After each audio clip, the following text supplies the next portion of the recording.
Hello, Kahoot.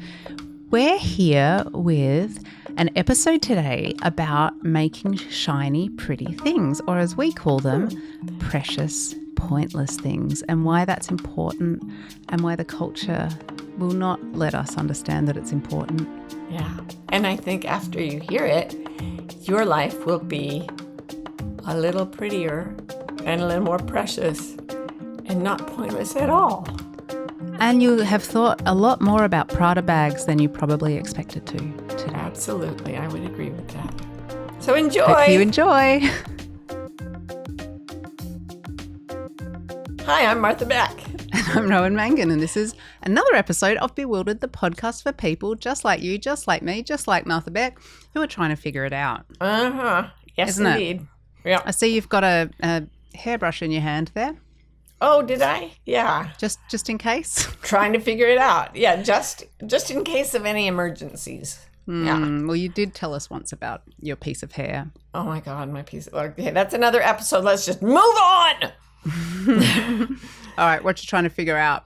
Well, I actually want to talk about something that I think you figured it out, but I'm delighted by it because for years, literal years, we've been trying to figure out, when people say self-care, give somebody a treat, give somebody a wonderful spa day or whatever. We've been trying to offer things to Karen, and she's like our beloved. Karen is our beloved for new listeners. Our beloved third, and she is just very self-denying. Oh no, I don't need a massage. Oh no, I will just sit in my room and watch Scandinoir on a tiny, tiny screen. But we gave you a big screen. I will use the tiny one. It's enough for me. She doesn't talk like that. That's just how it is in my head.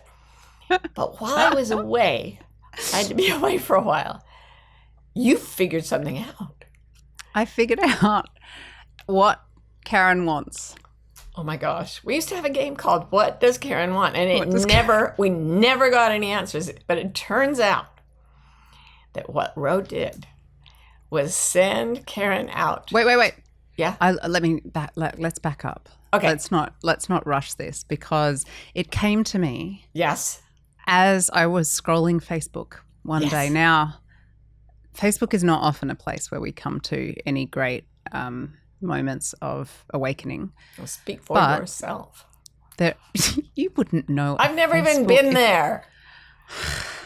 So there I am on Facebook and I see this thing, this ad. Oh no, I'm going to name something. I won't name it. I see an ad for a place and it just clicked in, Marty. It was just like a divine message when I saw an ad for a place local to us. Yes. I said, this is it. And what happened then? You sent Karen out to be stretched. On a Sunday morning, she headed out down to this place that I don't want to name because they're not paying us to name it. Saddled up her bay pony and went down to the stretching place. And someone, we made an appointment for her to go and get stretched. Her body, they stretched her body for her. And it blew her mind. I think it released serotonin or something. It just, she was floating on a cloud. She just needed to be stretched all this time. She just needed to be stretched. And then I was gone for a long time, and every time I would talk to you on the phone, I'd say, so where's Karen right now? And you'd say, oh, I sent her out to be stretched. And it was kind of like sending out a pair of pants to be hemmed. I accidentally put her in the washing machine and she shrunk. And so then I had to get her stretched. Aw. You didn't go and just pin her to a wire outside and let the wind do it? I'm just trying to decide whether or not to go into a rant about Karen not knowing that some things mustn't go in the hot water and the hot dryer. Dear. No, that is a domestic dispute, uninteresting to the folks out in real world. All right. It's outside deeply our preoccupying. weird relationship. Yeah. All right. So we figured something out, and I thought it would be good to just celebrate that. Well, you figured something out, but I recognized that you had figured something out, that I had tried to figure it out for literally decades. Yeah. She just needed a good stretching. Yeah. And she's going to be so tall by the time we're done. Yeah, she's going to be kind of flat. It's like, But lanky. Historically, when people were sent to be stretched, it wasn't a positive experience. It was on the rack, point. right? Maybe that's why it appeals to her, like Catholic self-denying thing, is it feels like it's part of the Inquisition. Oh my God, we can get her a hair shirt and one of those collars with the spikes that stick you in the neck. Mm-hmm. Maybe even a small man to run after her screaming about her sins. That would be nice. And she already has ticks. What? She has ticks like a deer? No, well, not really, not all the time, but because Send her out to be de-ticked then. So what happens is our dog goes out and gets ticks and then comes in and transfers the ticks to Karen. And then periodically she goes, that's a tick. We live in fear of ticks. Oh, we do. So she has, what does this have to do with being stretched? It was on the hair shirt. It was like a connection in my mind from the hair shirt reference. No, and I don't think that Catholics ever use ticks to torture themselves. Fleas. I don't know. Look. They just had fleas. They didn't mean to. They just had them, and then they had plague and everyone died. And I read a book once, and it was really interesting, a thought that I had never thought, but now I have thought it. The fleas that transferred the bubonic plague were sick. They were infected. They had bubonic plague. They weren't well. Are you sure? Well, it said in the book that all of, like, a third of Europe died because of sick fleas. And I was like, nobody ever mourns the fleas.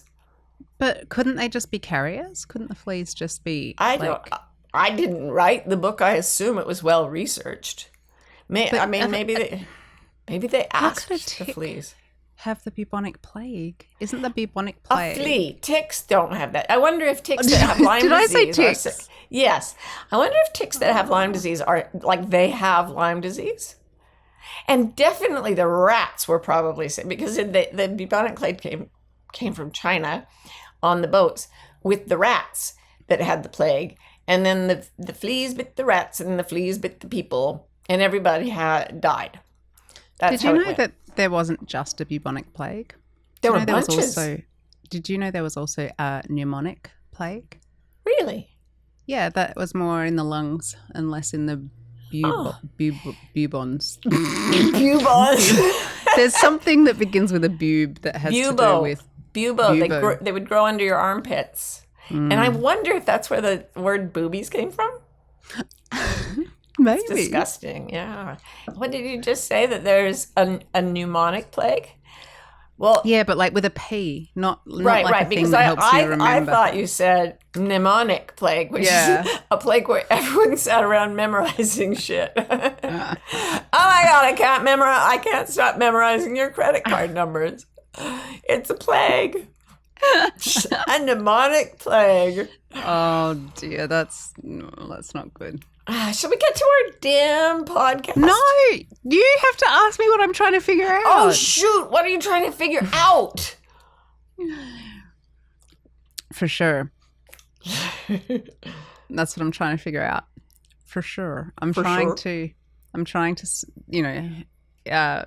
expand my knowledge and ability to speak American. And there's this thing, and I can't quite manage it convincingly, which is Americans say, for sure.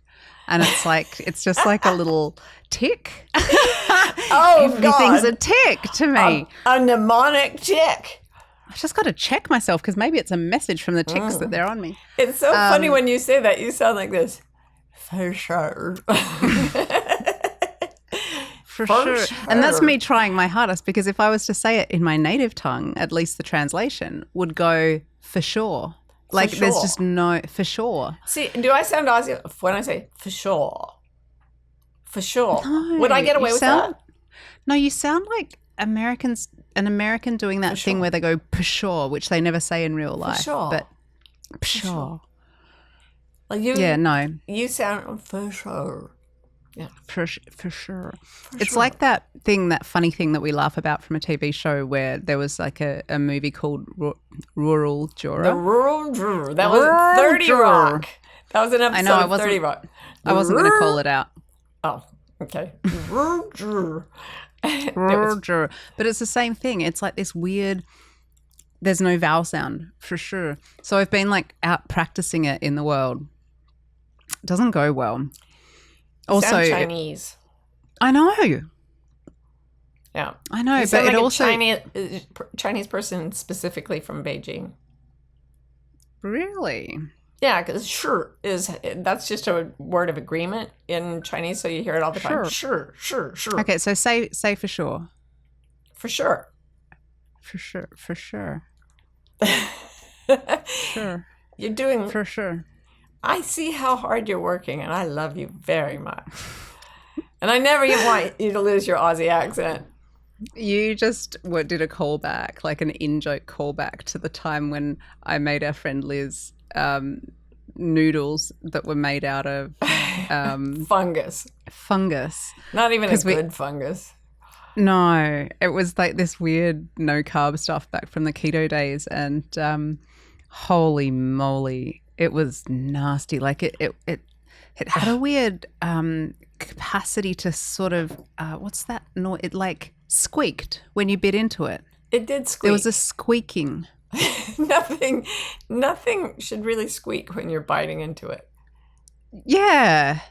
I can't think of a good where it's a good thing that something squeaks when you bite into it. I totally agree. Like Jell-O? Like, yeah. No. Shouldn't squeak. Yeah. Shouldn't squeak. Yeah, so for sure.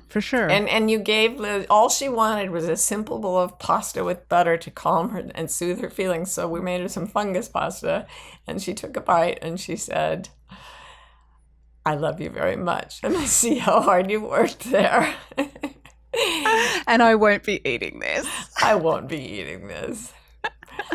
It was a good lesson for us in boundaries, as a little script. Sweet. Yeah. We'll be right back with more Bewildered. We don't say this enough. We are so glad you're a Bewildered listener, and we're hoping you might want to go to the next level with us, by which I mean if you rate and review the podcast, it helps new people find us so we can keep bewildering new souls, and you know how much we love that. Ratings are very much appreciated. Obviously, the more stars you give us, the more appreciation is forthcoming. Reviews are quite simply heaven, and we read every one and exclaim over them, and we just love you all. Mwah. All right, so why don't we seamlessly transition into our topic for today, Marty Meck? Well segued, Rowan Mangan. Thank you. I think I just called you Marty Meck. Works for me. Because I think I started saying Marty Moo, and then I tried to segue into Marty Beck seamlessly. Marty Meck. Okay. All right. You sound not American. Okay, let's say what we're talking about today. I like it. So we began sort of kicking this topic around for those listening to this audio medium, Marty's doing random things with her hands that if you want to join us with my wrists. Oh, I thought you were just like dancing waving my hands for no reason. I thought you were just like wiggling your fingers at me. Well, you should do it too, because you have them as well. It's an audio medium, woman. Then why are we filming? Okay, go on. Let's tell the people what we are talking about. You can go to YouTube and see her wiggling her fingers. So, I made bracelets, and then Marty was talking to our friend Kate about the bracelets and the beads and how we like them. They're beautiful. Fair? These bracelets you make are absolutely lovely. And I'm currently wearing 8 of them at once. I mean, they're just, I can't not wear them because they're too beautiful. And I love putting them all together. And yeah, it's just fantastic. It's probably why your arms are getting so muscular, is because you've got so many bracelets on at any given moment. The weight of the beads. It's going to be massive guns. Anyway, Kate said, here's the interesting thing. If you were to dig up a previously unknown Egyptian tomb from like 5,000 years ago, and it was all intact and tomb raiders hadn't gotten it, what would you find? That you would probably find pretty beads on a string. Bracelets, necklaces, pretty beads on a string. Pretty beads on a string. And if you found a tribe that had not contacted other humans for thousands of years, what would they probably have? Pretty beads on a string. But there's no need for pretty beads on a string. No. Except, yeah, there's no need for it, except that there is. And this is the sort of interesting paradox that we thought we would talk a bit about today, because as many of our listeners will know, beads are shiny. They're shiny. And they're pretty. Oh, so pretty. And why do we need shiny, pretty things? We don't. We objectively don't. And yet we always do. All over the world, people make shiny, pretty things. People in the Arctic make beautiful, shiny, pretty things out of ivory from whales and walruses. People in the desert make shiny, pretty things out of shiny things in the desert. But some of the shiniest, prettiest things seem to come from people living in the desert. Just name some more places and shiny things that are there. I'm enjoying this. Now I can't. Now I'm stalled. What's shiny among the mountain people? Oh, all kinds of shiny, like what's shiny among the meadow Gold people? Is shiny in the mountains. Gold Very rush. good. They found Very it in the rivers. Thousands of people went there for this thing that is only useful because it's shiny and pretty. You can't make tools out of it. Well, people had put it in their teeth for a while, but they did. Sometimes it's really fun to just let you roll, just roll and just see where you go. It's so God, it never ends, bro. I know. I'm deeply neurodivergent. Yes. Yeah, me too, just in different ways. So we are interested in shiny things. We are interested in pretty shiny things that are not useful to our culture. Yes. What's it about? And what's it about that we want to create beauty and create art? And what is that in our essential humanness that we want to do it, and what's it good for? And music. What? Music. True. Yeah. True. Yeah. There's always music, isn't there? Mic drop. Mic drop. You know what else collects pretty?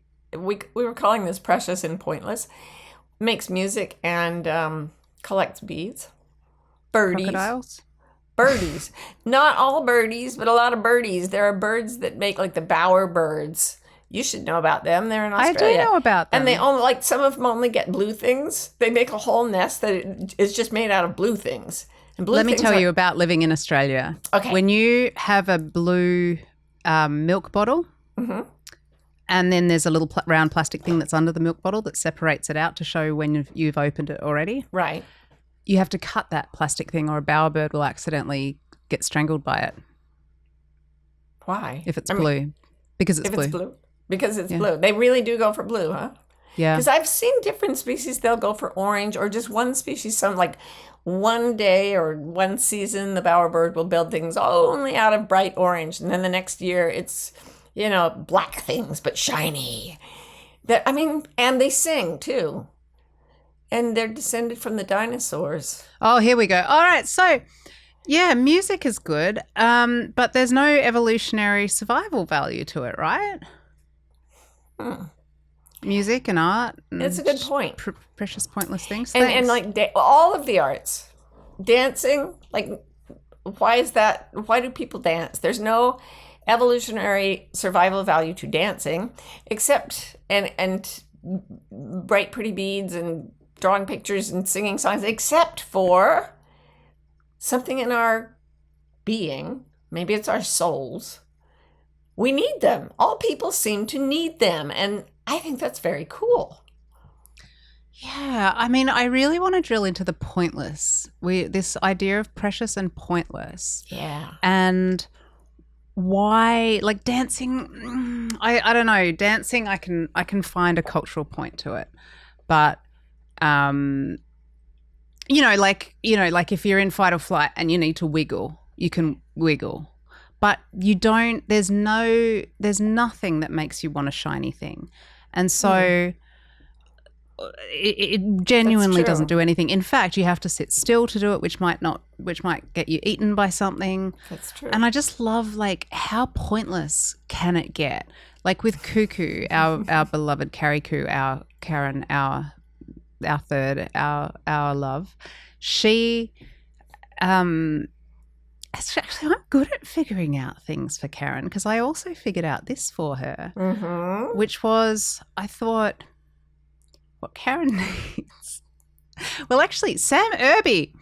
It always comes back to Sam Irby. It's true. She is a goddess. Oh my God. She did some sort of list on her Substack, I think, or her newsletter, that was all stuff she loved. And she had a colouring app, which I then immediately acquired. And something about the act of colouring made me think, Karen would like this. This is precious and pointless. And so now Cuckoo will sit there. She's obsessed. Colouring with her little pencil on her little tablet for hours. It's delightful. It is. Yeah. Little Scandi Noir playing in the background, but she's colouring away. Happy as a clam. Much stretchier than usual. And we've got this, like, it's so funny picturing someone colouring, like being more like lithe and fit at the colouring. She can reach further. Yeah. And so it's like Cuckoo's sitting there colouring, precious, beautiful pictures, pointless. Totally pointless. I like my little beading activity. Yeah. Precious as utterly pointless, except for maybe making your arms more butch. And then, and you, what about you? I artist person? I've been drawing and painting and things since I was little, and I tried to keep it under wraps for a while. But then after I wrote my last book, which was partly about creativity, I just gave it a go for a whole month and started painting, and it was like Vesuvius blowing up. I can't stop. And so now I get up every morning. I got up today at 5 so I could just stand and paint. So it felt almost like I went around confessing it to people. I had this overwhelming need to paint. And I called a therapist that I'd been seeing long ago and said, I have this incredible need to paint. What's wrong with me? And she goes, I don't know. I'm taking a painting class. I can't stop. And I started to see people around me creating precious and pointless things. Now, maybe my attention is going that way more, but these are people like our beloved Cuckoo that I've been watching. You know, I know what they do. And suddenly they were making precious and pointless things at a level that seemed almost as compulsive as mine. I don't know. Is what's happening. It's weird, right? Like, because it's the same thing. And to the point where, like, we just think there's something weird going on among the other butterflies or whatever out there and our Kahoot, because Marty is at the point of just saying to people up front in the context of a conversation if she hasn't seen them for a while, so do you ever, like, spontaneously start just making art all the time for no reason? And people are like, oh, it's funny you should say that, actually. And then they come up with some precious, pointless thing. It was like I just got back from South Africa, and I left you beading away. And then I met someone completely new that I'd never met before. She was absolutely delightful. And she just one day said, you know, I can't stop beading. And I was like, when did this start? Just recently. And what people are making precious and pointless things, the other butterflies. I don't know if it's just the other butterflies, but it seems like that. Feels that way. Yeah. Yeah. And it's interesting that I feel like there's something that's some part of whatever this is that's to do with the making of the beauty. Yes. And I was like almost picturing it as like an infinity loop of you make beautiful, but I mean beauty, I don't mean it in some lofty way. I mean shiny and pretty. That is lofty. Yeah, it is. So you make your beauty and then it's almost like because you've spent, oh my God, I just have to tell people I got these cool glasses. So regular listeners know that there are very special tools that I like to acquire, very special tools. And so I have these little jeweler's glasses now to do my beading. You are such a nerd. I know. Well, you should see me in the glasses because I talk have. about nerd. The glasses are so thick, the glass in them, but you can switch them out to get more and more like magnification. Thank you. I don't know why that word was escaping me. Mnemonic plague. The mnemonic. The mnemonic plague. Mnemonic plague. There. Money. Okay, so jeweler's glasses, different strengths. Go. Yeah. It's fun. And it's got a little light on them. And so I can just like happily beat away. That's just just for people who enjoy my tool fetish. But so not in a lesbian tool fetish way, just in a like straight lady tool fetish. Yeah, when I see you beating, it is definitely a big turn on, but I have to say that those jeweler's glasses don't. Why is that so funny? Oh my God, I know they're sexy. All right, so I was on a point. Did you want to say anything? I don't know. So, all right, so here's my beautiful point. I got off track with the glasses. Let's not worry about it. It's fine. As you start making pretty things, pretty precious, pointless things, I feel like you kind of turn up your own sensitivity to beauty everywhere in the world, and you become more like aesthetically susceptible. And I just feel like everything looks more beautiful the more I try to make precious, pointless things. What do you think about that, Martha Beck? Oh my God. It's like once I start painting, and I've been painting every day for a couple of months now, and it just slays me. Everything. Like somebody brings me a glass of water and I'm like, oh, the beauty of it. Like the beauty of the world just gobsmacks me. And you know what I think may be happening? Because the sociologist in me is always going, Arr! Like anxiety disorder is skyrocketing, right? Around the globe. You should write a book about that. I probably should. Oh, wait, I did.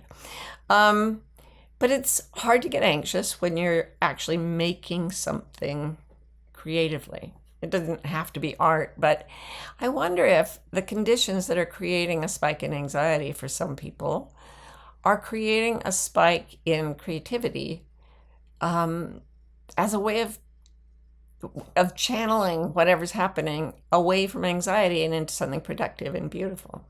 Just saying. Okay, done. Oh, wow. I love that.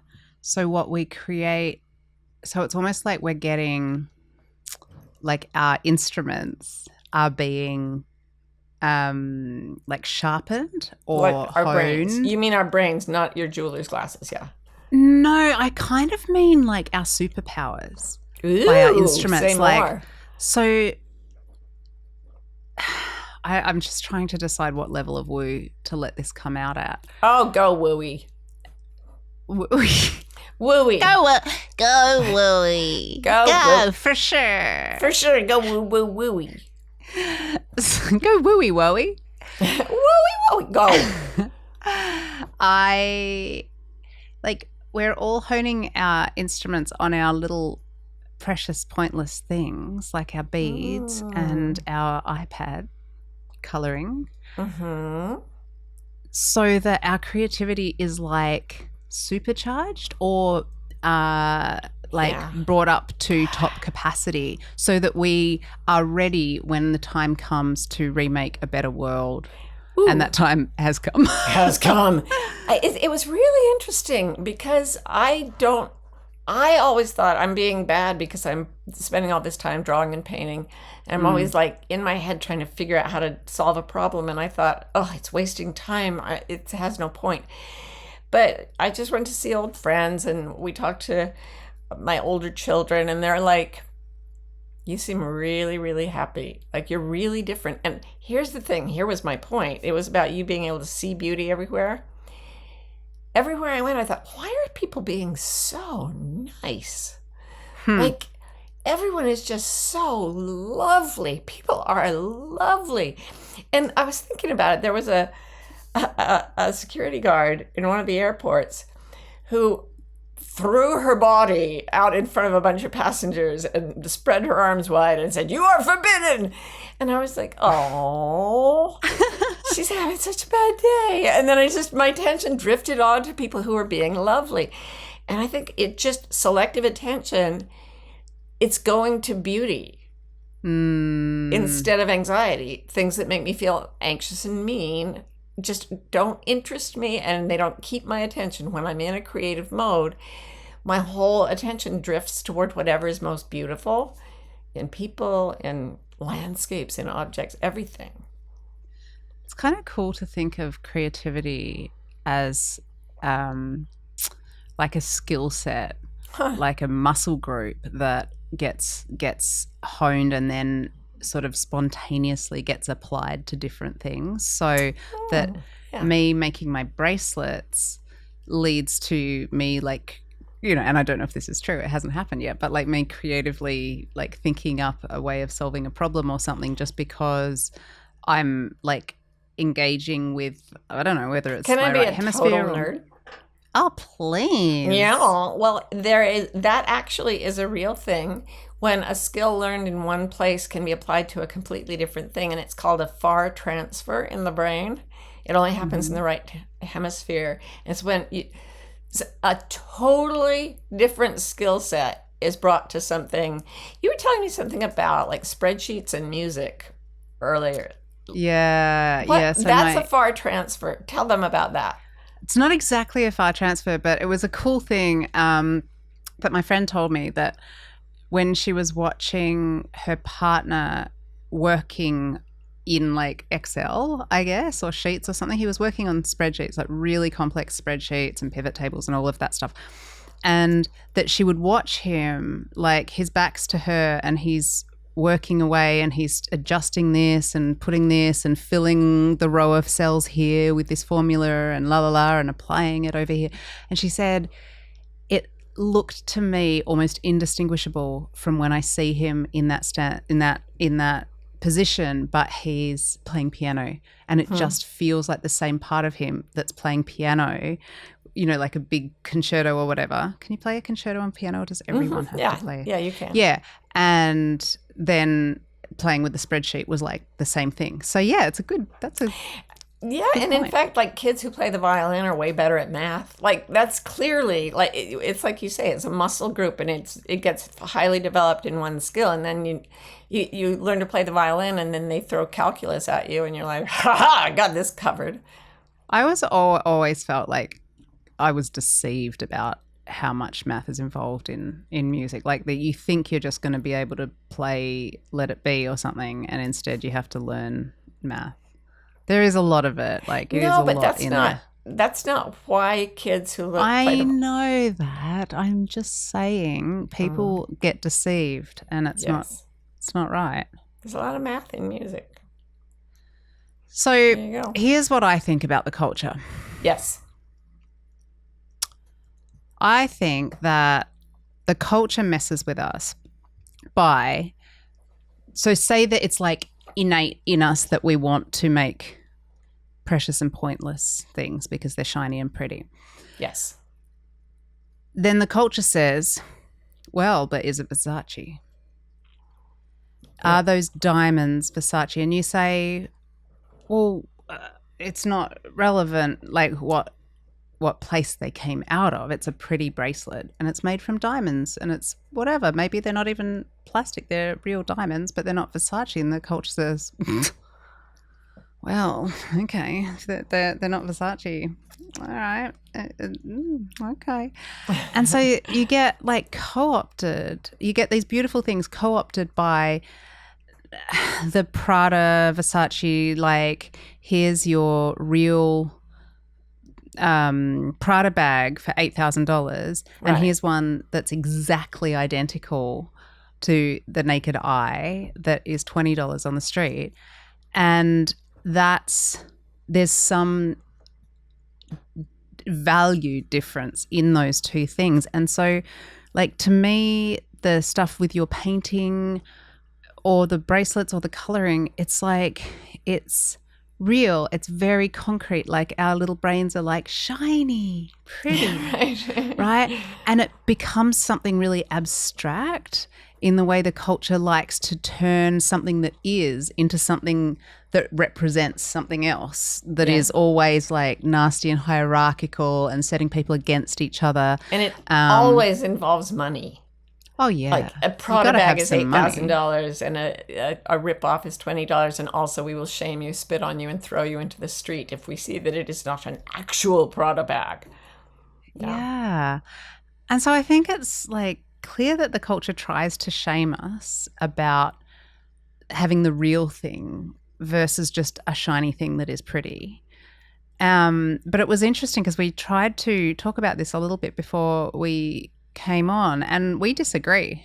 Totally. And we disagree about whether or not the culture successfully shames people en masse about the like brand name stuff. Because I was like, yeah, but no one falls for that. And Marty's like, I think you'll find people do fall for it. And it's fun when we disagree on something because it doesn't happen very often. And so we're now going to play out our personal argument for all of you here in public. So that's fun. I think, and maybe I grew up in a really strange environment, for sure I did.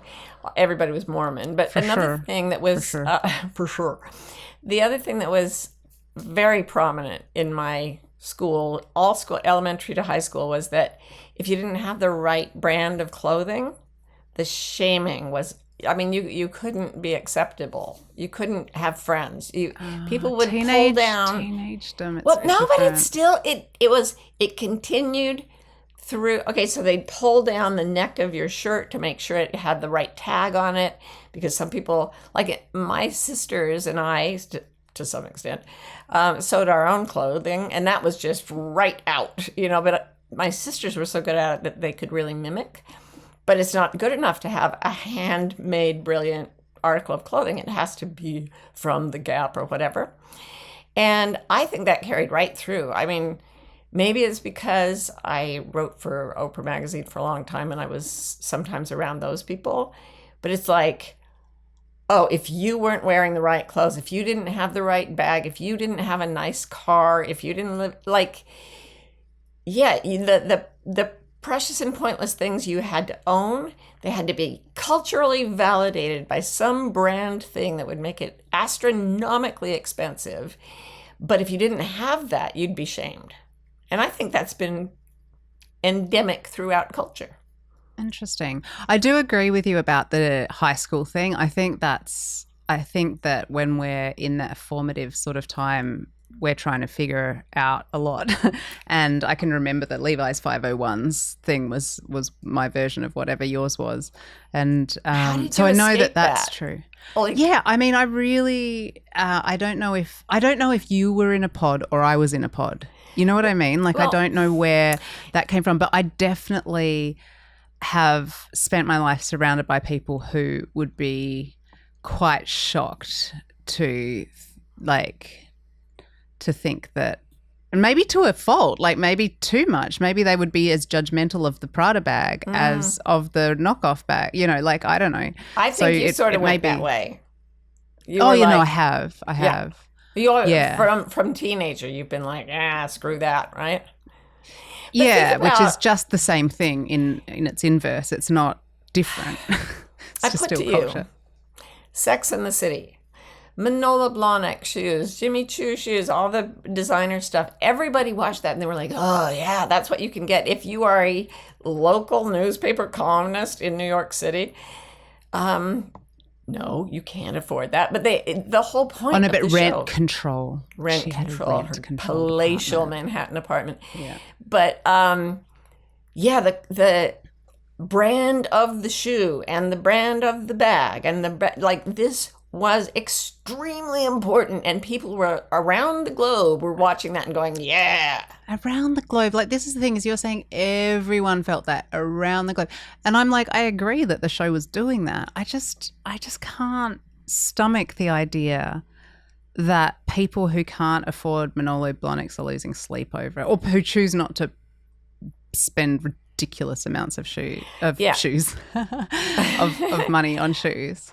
I think it's bizarre. I think it's really bizarre, and I people who get obsessed over, is it Prada or is it a knockoff, and they're gonna keep a friend if it's real Prada and lose them if that. I think that is just bizarre that they have turned Precious and Pointless into this weird distorted version where it becomes about judgment and class and levels of income. It's weird. It's very weird. And I don't think I really buy into it, or you and I couldn't be together if I bought into it, because you just have no time for that. Well, I don't want to shame you in the other direction, but it's not like you're busy like trying to get brand name clothes or anything. No. Although you once got me brand name clothes. Yeah, I went to I made a thing to get you fancy because clothes. You were tired. Not because of the specific name. I was just like, let's get you some good clothes for when you go on stage and stuff. Yeah. But I wasn't like, you need to have, what's a clothing brand that's people care about? Armani. Like, Armani, yeah. I wasn't like, you need some Armani in your closet. No, you just said you need some clothes that are not held together by safety pins. This is literally what she does. I love there that. are a lot of safety pins in her. Well, we're in agreement. We're in violent agreement here. Okay, but here I just have one story I have to tell you, and it was that I knew someone who worked in a company, and one of her friends sold Cartier watches, and she introduced her friend to everybody in the company, and they all bought these Cartier watches, and then she called me in a panic one day because someone had recognized, I don't know if this is exactly right, that there was a diamond on the bezel, yes, of the watches that had been sold. I put to you again, a diamond on the bezel of the watch, and anybody worth their salt would know that there was no diamond on the bezel on a real Cartier watch. The diamond was on the wingdinghy or something. and like there was this massive scandal rippled through the whole company, and she was like afraid for her job. And did she know she was selling knockoffs? No. The friend was selling knockoffs. No, she was horrified. Absolutely. Okay. But the whole point is, why were they paying umpteen zillion dollars for this thing in the first place? And oh my gosh, I got so shamed once I had my picture taken for a magazine, and I tend to fry watches. And so I would go to... Not as like tasty snacks. No, not in butter. But it is a fun idea. But I liked working out, and I liked having a stopwatch. And so I would go to like Target and buy a $10 watch, and it would have a stopwatch, a little sport watch, right? And I loved them. I had a little light I could see at night. And a picture was taken of me for a magazine. I think it was People magazine. And I got phone calls from people. Martha, what are you wearing on your wrist? What is that piece of crap? Why are you not dressed? And I was like, what is wrong with you people? No, it was a real firestorm that I was wearing this $10 watch. So I speak from experience, hard experience, Rowie. Yeah. People are into it. I agree. I want to know, though, I want our listeners to tell us, is it... What they think, is it a really widespread thing that people are buying this, or are only some people buying it, and then it's like distorted how much that attitude has penetrated the culture? And what you said, and I really want our listeners to hear this, is I don't think any of our listeners would buy that. So this is not by that object. That's not what I meant. No, I meant by that myth, by the idea that it means something different. Yeah, to have you have to have a Cartier brand. Watch versus a $10 watch. Have a Cartier watch. I don't care. I just don't think it's any different from something of similar quality that doesn't have that word. I hear you. So listeners, do you agree with our position, which is it doesn't freaking matter whether it's Prada or not? Or are you like, I would never leave the house with a Prada knockoff? How dare you even suggest it? There's no bias or judgment in our question. No, it's put very objectively. Yeah. Mm. So my suspicion Yes. is that we have something to figure out here. I don't think we've got to the bottom of it yet. I agree. So I would suggest that we take a little minute to collect ourselves, and then we come back and figure this out.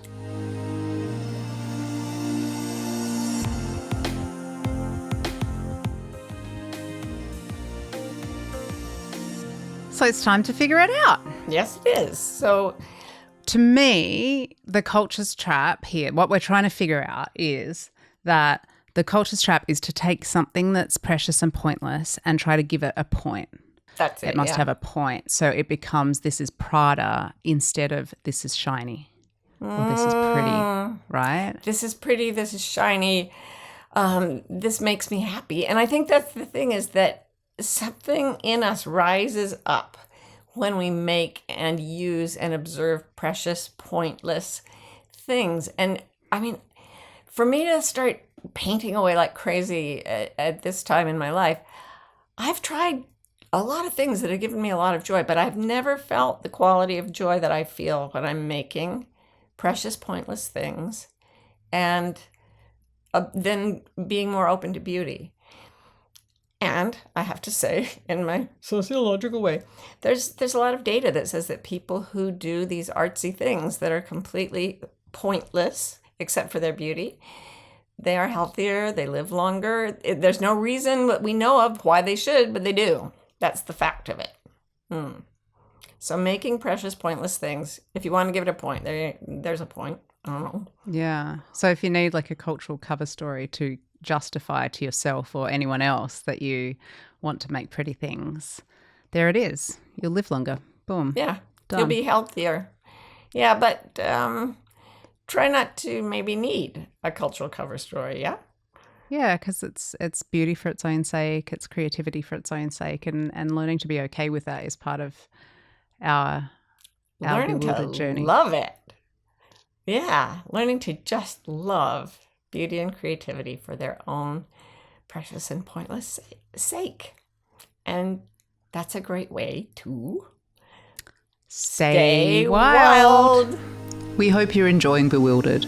If you're in the USA and want to be notified when a new episode comes out, text the word WILD to 570-873-0144.